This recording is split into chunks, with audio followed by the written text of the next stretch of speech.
this is going to be completely off script, as I'm just going to do this on the whim.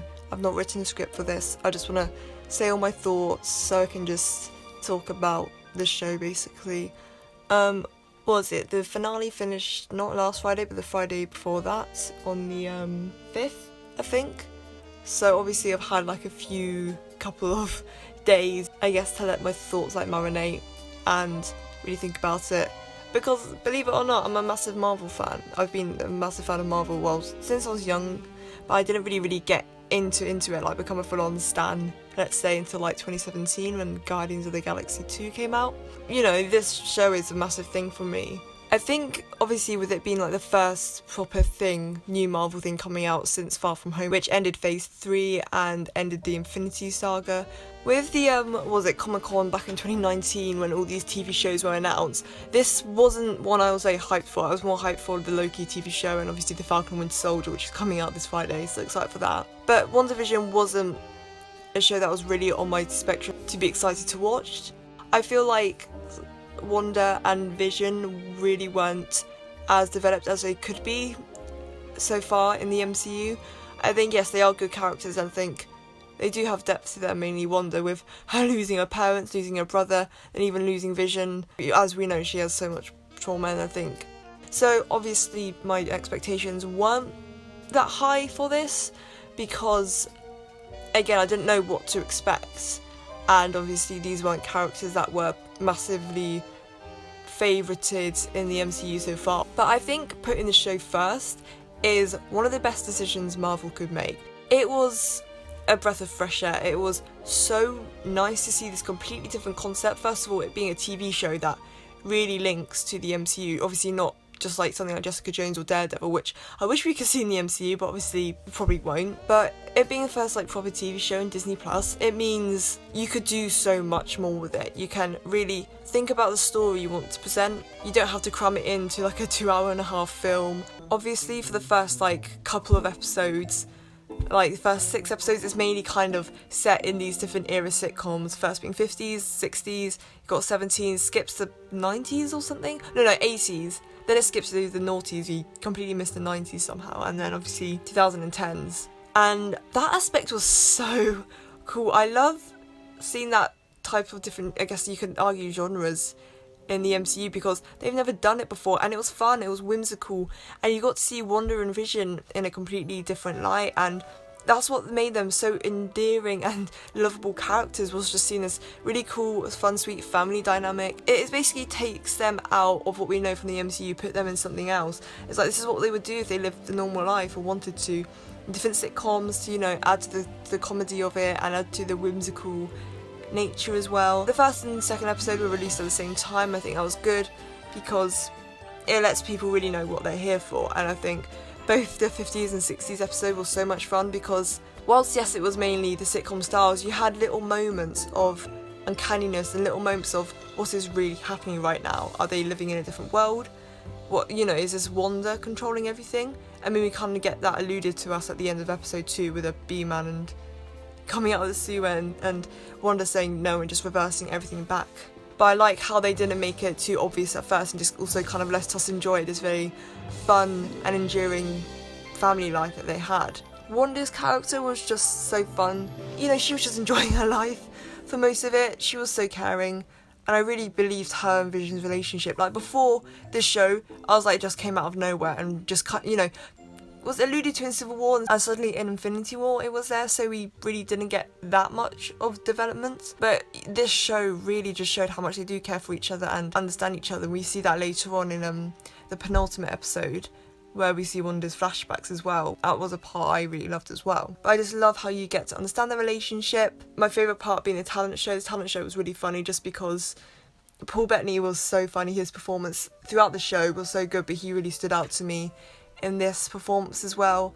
Elizabeth Olsen is just so expressive as well. She's just so fun to watch in these kinds of sitcoms and works really well with it. Also, the title cards are just fun. I just love the attention to detail for each era and how distinguished and different they are. And episode 4 is the one where it completely changes course to the other side with Sword. We also see another part of after the, well, what they call the blip, coming back when people who were dusted, who had Thanos snapped, came back. I think episode 4 was really good. I enjoyed that so much. I love seeing Darcy again. I missed her character. Jimmy Woo, one of the best characters as well. I really hope he's in like more of the TV shows.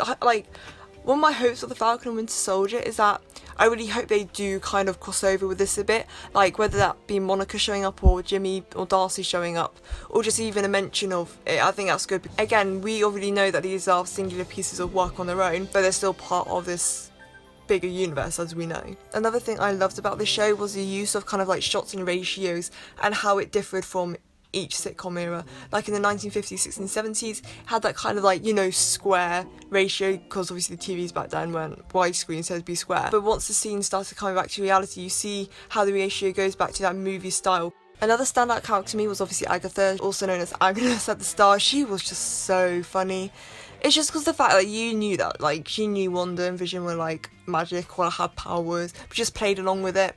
And yes, I know she was, like, the villain in the end, but I just thought she was so fun. She was so charismatic and just so enjoyable to watch each episode. You know, that one picture of her winking in, like, the 1970s episode, I've just seen it all on my Twitter timeline. It's just so funny. She just brought so much expression. The supporting cast in this was really good. Like, none of it really felt flat at all, and I think that was really good to see as well. Again, I liked how this was a TV show and they were able to flesh out so much of the characters and of the story and of the universe, because they basically had almost like 8 to 9 hours altogether in the show, compared to like the 2, perhaps 3 hours you would normally have in a whole film to develop and digest this.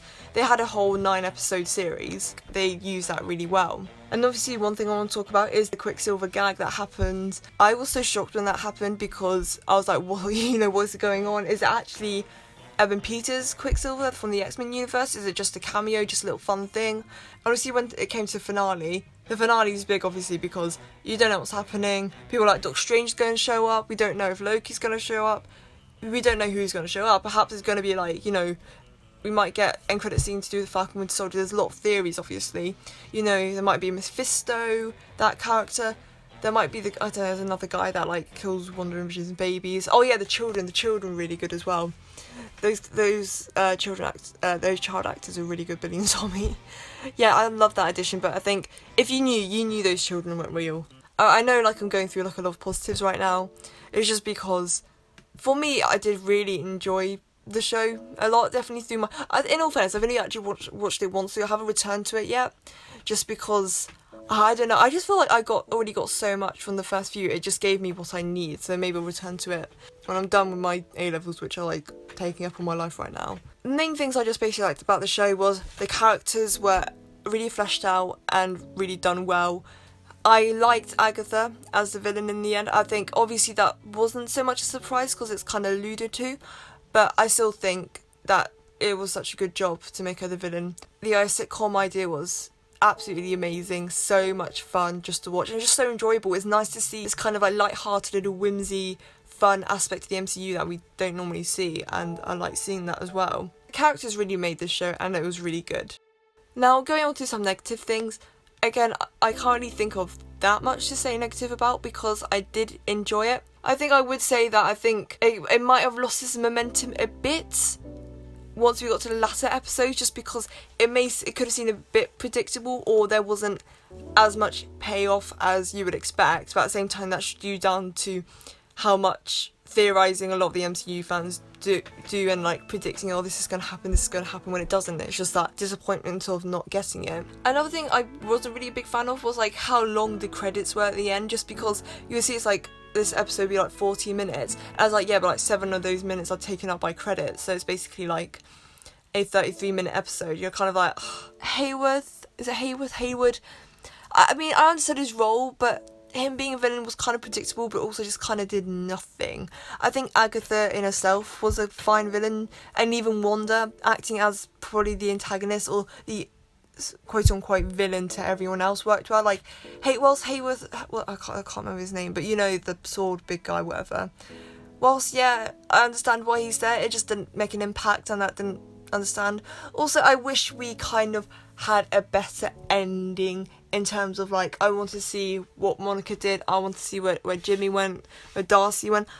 Perhaps I wanted to see something to do with Falcon and Winter Soldier, considering that is coming out quite soon after it. It's more things being like, oh, I wish I could see that because that's what I wanted. There's more of like, again, why my fan expectations not being fulfilled, therefore I'll be disappointed. I mean, I saw a video I recommended that had a thumbnail being like Wandavision, why fan expectations can ruin shows, and I think that's it. A lot of people didn't enjoy the finale, but that's mainly because their expectations weren't fulfilled.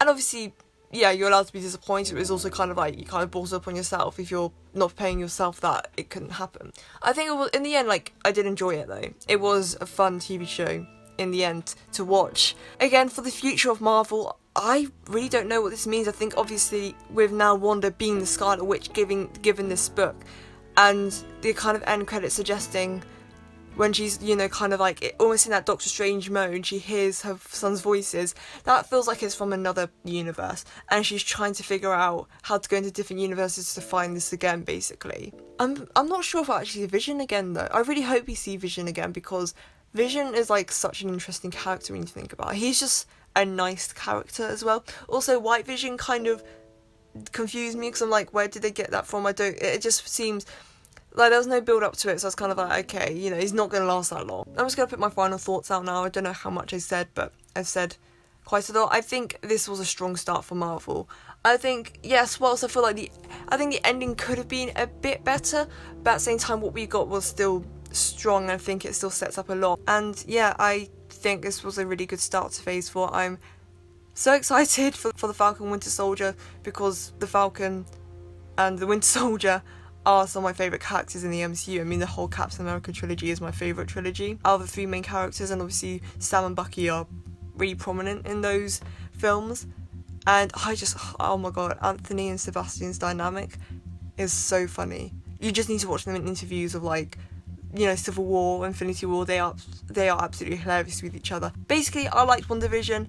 Yes, there are a few things that could have made it better, but what we got, I think, was still good, and I enjoyed it so much. But yeah, anyway, that's it from me now.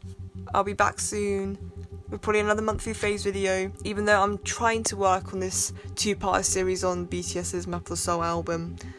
You know, I don't know when that's coming out right now, because exams and being year 13 are confusing right now, because, well, I say exams, we're not having them, therefore we're just trying to find out what we can do, and it's confusing. And yeah, so I don't know how much I'll be able to upload. I just wanted to do this. Anyway, hope you enjoy. Bye.